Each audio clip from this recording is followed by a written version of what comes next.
मला विषय देण्यात आलेला आहे टाईम मॅनेजमेंट इन लाईफ. खरंच हा सगळ्यांसाठीच फार महत्त्वाचा विषय आहे. एज ग्रुप कोणताही असला आणि व्यवसाय कोणताही असला तरीसुद्धा टाईम मॅनेजमेंट इन लाईफ हा अतिशय महत्त्वाचा विषय आपल्या सगळ्यांसाठीच असतो. या संदर्भात बोलत असताना मी तुम्हाला एखाद्या गृहस्थाबद्दल काय झालं ते अगोदर सांगणार आहे आणि तिथून पुढे सगळं काही बोलणार आहे. हा कॉर्पोरेट सेक्टरमध्ये काम करणारा मनुष्य नेहमीप्रमाणे भरपूर साऱ्या गोष्टी तो हँडल करत होता.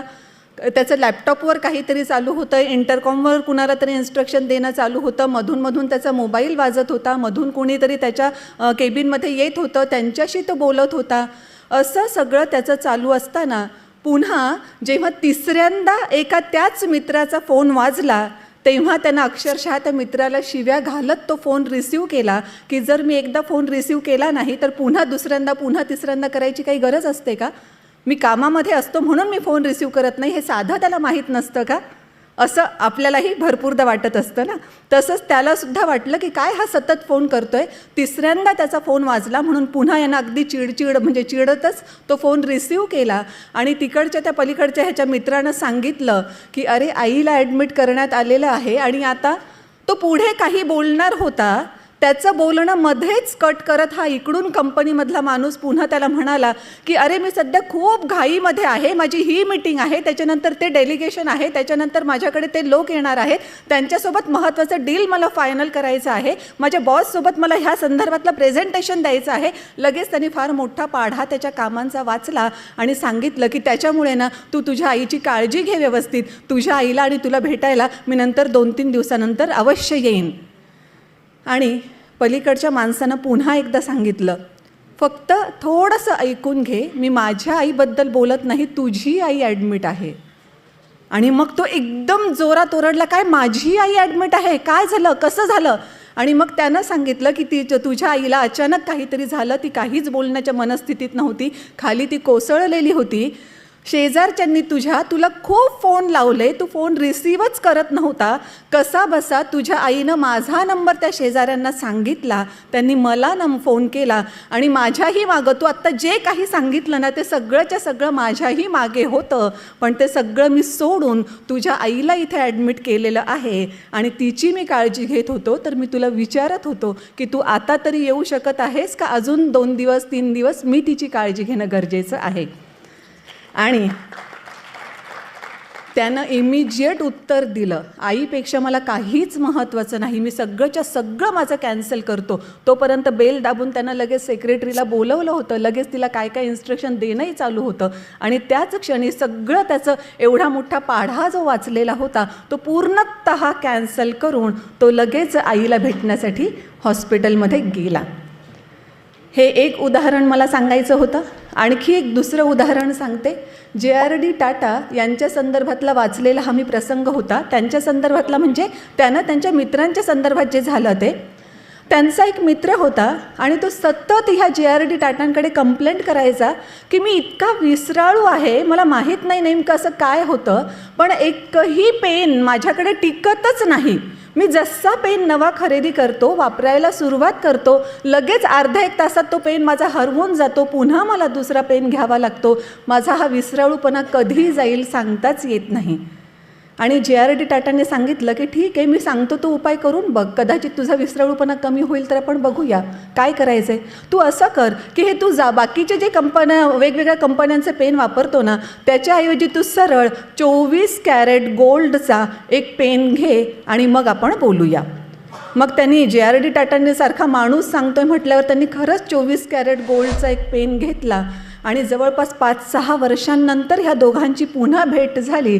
JRD टाटांनी भेट झाल्यानंतर पहिलाच प्रश्न विचारला, आता किती पेन हरवलेत रे? त्यानं सांगितलं एकही नाही, तो पेन जो मी घेतलाय तो अजूनही माझा तसाच आहे, माझा विसराळूपणा पूर्णतः संपलेला आहे.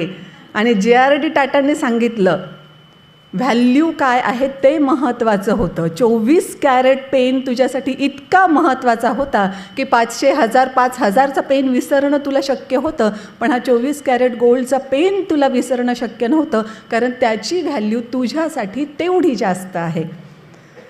आपल्या सर्वांना मला हेच सांगायचं आहे की खरं जेव्हा आपण टाईम मॅनेजमेंट म्हणतो ना, तेव्हा ते टाईम मॅनेजमेंट नसतंच मुळी, ते ॲक्च्युली प्रायोरिटी मॅनेजमेंट असतं. जेव्हा ह्या गृहस्थाला कळलं कॉर्पोरेट सेक्टरमधल्या की ती मित्राची आई नाही माझी आई आहे, तेव्हा त्यानं टाईम मॅनेजमेंट केलं का? नाही, त्यानं प्रायोरिटी मॅनेजमेंट केलं. त्याच क्षणी बॉसला द्यायचं प्रेझेंटेशन, कुणासोबत करायचं डील, कुणासोबत करायची चर्चा, सगळ्याच्या प्रायोरिटी त्या लिस्टवर एकदम खाली गेली. टॉप प्रायोरिटी त्याची आई आली. प्रायोरिटी त्यानं मॅनेज केली म्हणून सगळंच्या सगळं सोडून तो ताबडतोब तिथे गेला. या पेनच्याही बाबतीत तेच झालं ना, की 2-5 हजारचा पेन हरवला तरी त्यांना कदाचित काही वाटण्यासारखं नव्हतं, पण जेव्हा 24 कॅरेट गोल्डचा पेन आहे तेव्हा तो हरवणं शक्यच नव्हतं. याच्यावरून आपल्याला हे लक्षात घ्यावं लागेल की प्रायोरिटी कोणत्या गोष्टीची आपल्यासाठी लिस्टमध्ये कितव्या नंबरवर आहे याच्यावर सगळं काही असतं. म्हणून बेसिकली टाईम मॅनेजमेंट ही टाईमच्या संदर्भातलं नाही, तर टाईम मॅनेजमेंट हे प्रायोरिटीच्या संदर्भातलं आहे. आणि त्या प्रायोरिटी व्यवस्थित आपल्याला लिस्ट आऊट करता आल्या आणि तेवढा त्या प्रायोरिटीनुसार त्याला वेळ आपल्याला देता आला की आपलं टाईम मॅनेजमेंट सक्सेसफुल झालेलं असतंच. जेव्हा अशी प्रायोरिटी कुठेतरी चुकत जाते ना, तेव्हा मग आपल्याला वाटायला लागतं की आपल्याला टाईम मॅनेजमेंट करता येत नाही. म्हणजे जसं त्या एका माणसाच्या बाबतीमध्ये झालं. हा गृहस्थसुद्धा नेहमी खूप कामात असायचा, सतत कामामध्ये असायचा. जसं राजेंद्रजी बाबूंनी सुद्धा आपल्याला सांगितलं की परिवारालाही वेळ देणं गरजेचं आहे. त्यांनी त्या शेवटच्या 4 लाईन्स तर फार मस्त म्हटल्या की अगोदर आपण पैशाच्या मागे धावत असतो, रिलेशन सोडत असतो, नंतर आपण रिलेशनच्या मागे धावायला लागतो, तोपर्यंत आपले मुलं पैशाच्या मागे धावायला त्यांनी सुरुवात केलेली असते. अगदी परफेक्ट. तर ह्या सगळ्या कॅटेगरीतला तोही एक मनुष्य, सतत त्याची धावपळ चालू, कामं चालू, हे करायचं आहे ते करायचं आहे. आणि एक दिवस तो असाच अतिशय घाईमध्ये असतानासुद्धा त्याच्या एक 5-6 वर्षाच्या मुलानं त्यांना विचारलं की बाबा तुमच्या 1 तासाची किंमत किती आहे हो? आणि त्यांनी तेवढ्या घाईच काहीतरी कॅल्क्युलेशन्स केलं आणि सांगितलं की 1 तासाची किंमत माझी सर्वसाधारणपणे 2,000 रुपये आहे. बरं, हरकत नाही. त्यानं हा प्रश्न का विचारला हे विचारण्याची सुद्धा तसदी या वडिलांनी अजिबात घेतली नाही. आणि नंतर जवळपास 5-6 महिने उलटून गेले आणि हा मुलगा एक दिवशी आपली पिगी बँक घेऊन आला. त्याच्यामध्ये भरपूर सारे घरी कोणीतरी आलेलं असायचं तेव्हा खाऊला दिलेले पैसे, कोणीतरी नातेवाईक आलेले असायचे तेव्हा त्यांनी ते काहीतरी त्याला दिलेले पैसे, असे वेगवेगळ्या नोटा त्याच्यामध्ये होत्या. पिगी बँक त्यानं पूर्ण उघडलेली होती. 2,000 रुपये बरोबर बाजूला काढलेले होते. हे 2,000 रुपये वडिलांच्या हातात देऊन तो म्हणाला की हे घ्या 2,000 रुपये, आता तुम्ही 1 तासभर माझ्याशी खेळाल का? जेव्हा आपल्याला हे मॅनेज करता येत नाही ना प्रायोरिटी, तेव्हा टाईम मॅनेजमेंटचा खरा प्रश्न येत असतो. आता त्याला लक्षात आलं की त्यानं तुमच्या 1 तासाची किंमत काय आहे हे विचारलंच याच्यासाठी की तुमचे ते 1 तासाचे 2,000 रुपये मी तुम्हाला देतो, पण तुम्ही माझ्यासोबत 1 तासभर तरी किमान खेळा. एवढं कशाला? आणखी एक उदाहरण. आता ज्या प्रबोधिनीमध्ये मी डायरेक्टर या पदावर आहे, त्याच प्रबोधिनीमध्ये हे सगळं आपल्या आयुष्यात वेगळ्या प्रकारे होतच असणार आहे, म्हणून मी अवश्य सांगू इच्छिते. एक रिटायर्ड IAS ऑफिसर आले होते. आमची जस्ट जनरल चर्चा चालू होती. जवळपास एक 36-37 वर्ष त्यांची सेवा झालेली होती आणि प्रत्येक CR म्हणजे कॉन्फिडेन्शियल रिपोर्ट त्यांचा प्रत्येक वर्षीचा A+ अत्युत्कृष्ट याच कॅटेगरीतला होता.